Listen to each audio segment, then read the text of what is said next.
જય સ્વામિનારાયણ ભક્તો, અમારી યુટ્યુબ ચેનલ ક્રોનિકલ્સ ઓફ સ્વામિનારાયણમાં આપ સૌનું હાર્દિક સ્વાગત છે।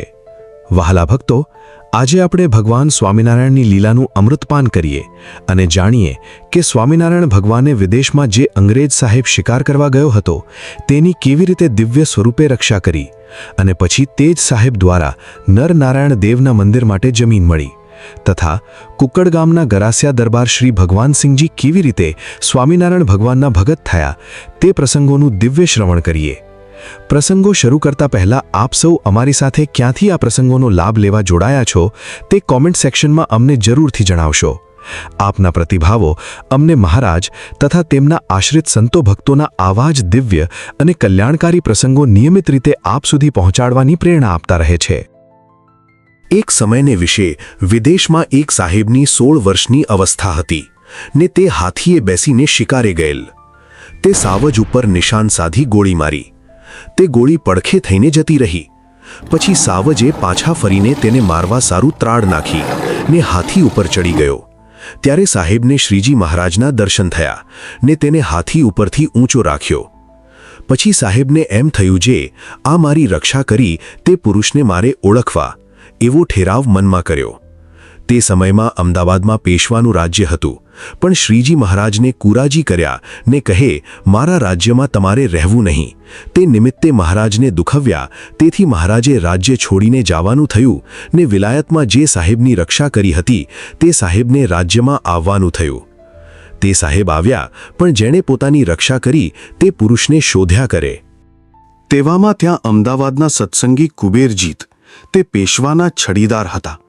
તેના કપાળ અને ગળામાં કંઠી તિલક જોઈને સાહેબ કહે, તમે કોણ છો ને કોનો ધર્મ પાળો છો? ત્યારે કુબેરજીત કહે, અમે સ્વામિનારાયણનો ધર્મ પાળીએ છીએ અને સત્સંગી છીએ। ત્યારે સાહેબ કહે, સ્વામિનારાયણ જ્યાં હોય ત્યાંથી અહીં તેડાવો, મારે તેમના દર્શન કરવા છે। ત્યારે કુબેરજીત કહે, અહીં પેશવાની ના છે, તેથી સ્વામિનારાયણ ભગવાન અહીં આવતા નથી। ત્યારે સાહેબ કહે, હવે ક્યાં એનું રાજ્ય છે, માટે તેડાવો।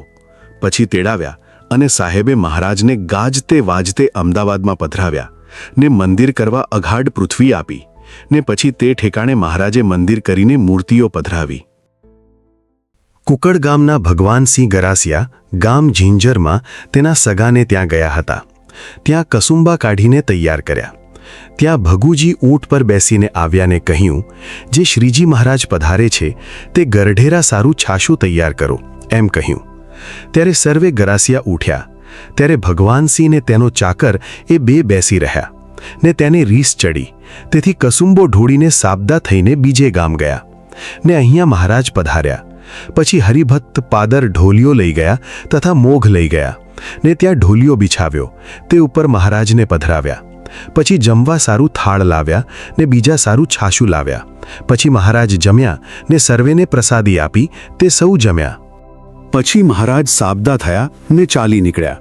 પછી સાધુનું એક મંડળ વાંસે રહી ગયું હતું, તે આવીને ધર્મશાળામાં ઉતર્યા। પછી ભગવાનસિંહજી બીજે ગામથી સાંજે પાછા ઝીંઝર આવ્યા ને હરિભક્ત સાધુને દર્શને ચાલ્યા ને ભગવાનસિંહને કહે, તમે દર્શને આવશો? ત્યારે ખોડાભાઈ કહે, સવારે મહેમાન દુખાયા છે તો તેમને અત્યારે દુખાવવા નહીં। ત્યારે ભગવાનસિંહે કહ્યું કે તેનું કાંઈ દુઃખ નથી, પણ સાધુ રામ રામ કહે તો આવીએ। પછી તે દર્શને આવ્યા ને સાધુએ રામ રામ કહ્યા, તેથી તેમને સાધુનું બહુ ગુણ આવ્યો। પછી સાધુએ ગીતાના શ્લોક બોલીને વાતું બહુ કરી, તેથી સાધુનો ગુણ આવ્યો। પછી ઉતારે આવ્યા। પછી રાત રહીને તેમને ગામ ગયા, પણ તેમને એક દિવસમાં 100 વાર હરિભક્તનું વાંકું બોલવાની ટેવ હતી। તે એક દિવસ રાત્રે સૂતા હતા, પણ ઊંઘ ના આવી, તેથી ખાટલેથી હેઠા સૂતા। પછી રાત 4 ઘડી રહી, ત્યારે ચારણ પ્રભાતી બોલતો હતો તે સાંભળતા જાય। તેવામાં ઉત્તર દિશાથી વાજા વાગતા આવે તે પણ સંભળાય। તેથી પોતાને એમ થયું, જે કોઈકની જાન હશે, ત્યાં તો ડેલી લગી વાંચતે ગાજતે આવ્યા। પછી તો ડેલીએથી મહારાજ આવ્યા ને નેતરની સોટી ભગવાનસિંહને 2-3 વાર મારી। ત્યારે તેમણે કહ્યું, જે તમે કોણ છો? ત્યારે મહારાજ કહે, અમે સ્વામિનારાયણ છીએ ને તમે અમારું વાંકું કેમ બોલો છો? ત્યારે તેમણે કહ્યું, જે હવે નહીં બોલું મહારાજ। પછી ભગવાનસિંહ કહે, મને વર્તમાન ધરાવો। પછી તેમને વર્તમાન ધરાવીને મહારાજ અંતર્ધાન થયા। ત્યાર પછી તેમને એમ થયું જે હવે કોઈ દિવસ મહારાજનું કે સત્સંગીનું વાંકું ન બોલવું. પછી સવારે તેમની સાથે જે ચારણ હતો તે વાંકું બોલવા માંડ્યો. ત્યારે ભગવાન સિંહજી કહે, હવે તારે વાંકું બોલવું નહીં, ને જો તું વાંકું બોલીશ તો તારે ને મારે નહીં બને. પછી ચારણ કહે, કેમ શું થયું?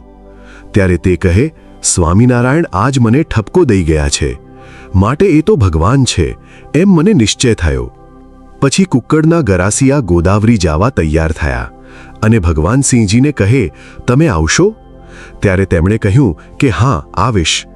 પછી ભાતું કરાવીને સાબદા થયા ને બીજા ગામ બહાર ગયા ને પોતે ગઢડા ઉપર ચાલ્યા.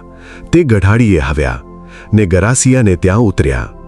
પછી તો કોઈકે કહ્યું કે સ્વામિનારાયણ ભગવાન તો સુંદરિયાણે ગયા છે. પછી પોતે 2 દિવસ ત્યાં રહીને પછી મહારાજ આવ્યાની ખબર આવી. ત્યારે ગઢડે આવ્યા ને હરિભક્ત લાધા ઠક્કરને ઘેર ઉતર્યા. પછી તેઓ મહારાજને દર્શને આવ્યા. તે સમયે મહારાજ ઉગમણા બારના ઓરડામાં ઢોલિયા ઉપર બિરાજ્યા હતા. તે સમયે ત્યાં જઈને ભગવાન સિંહજીએ દર્શન કર્યા.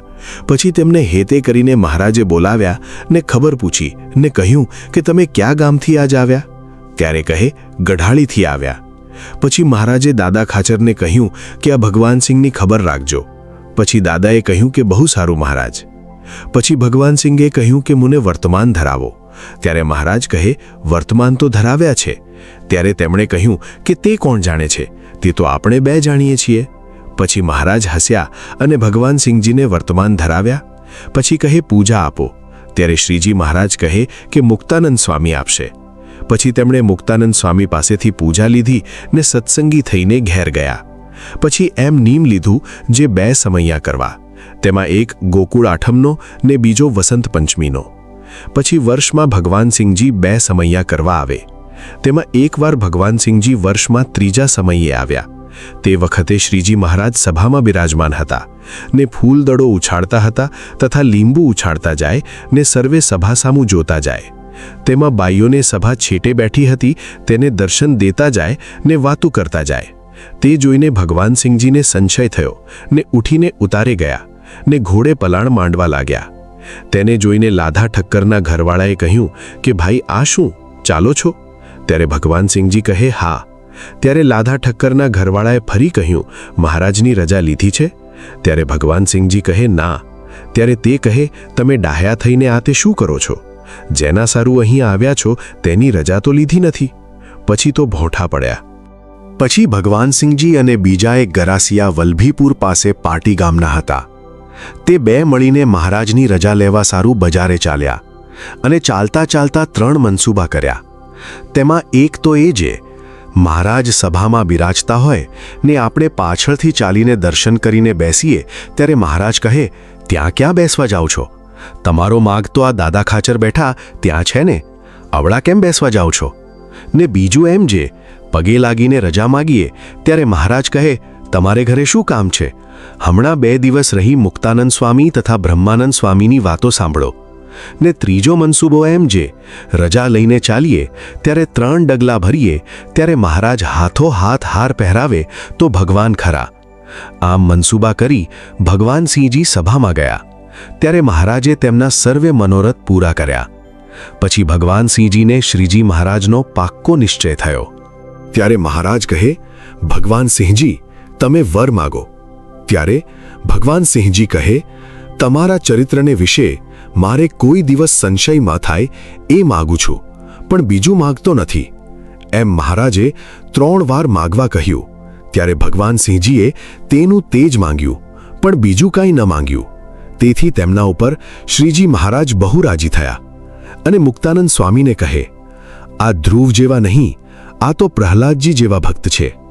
તે પછી તેના ઉપર મહારાજ તથા સર્વે સંત બહુ રાજી થયા. પછી ભગવાન સિંહજીએ લાલજી પૂજવા સારું માંગ્યા. તેથી શ્રીજી મહારાજે તેમને આપ્યા.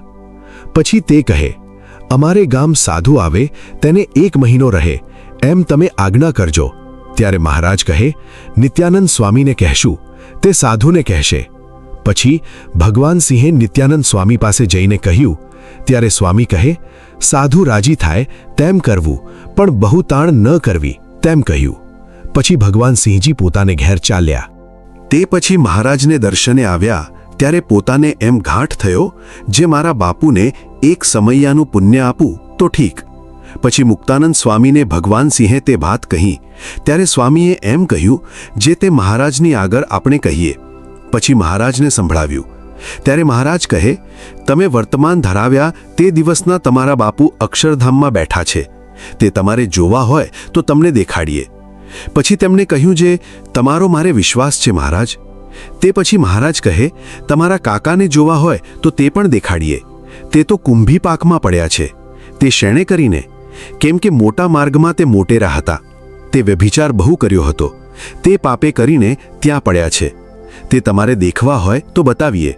ત્યારે ભગવાન સિંહે કહ્યું, જે હે મહારાજ, તમારો મારે વિશ્વાસ છે, તે મારે કાંઈ જોવા નથી.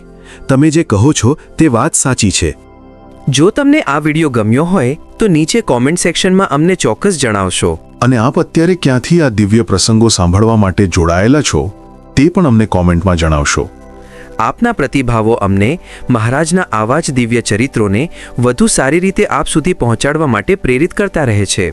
અને આવા જ શ્રી હરિના ચરિત્રો નિયમિત સાંભળવા માટે અમારી ચેનલને સબસ્ક્રાઇબ અને અન્ય ભાવિક ભક્તજનો સાથે શેર કરવાનું ભૂલશો નહીં.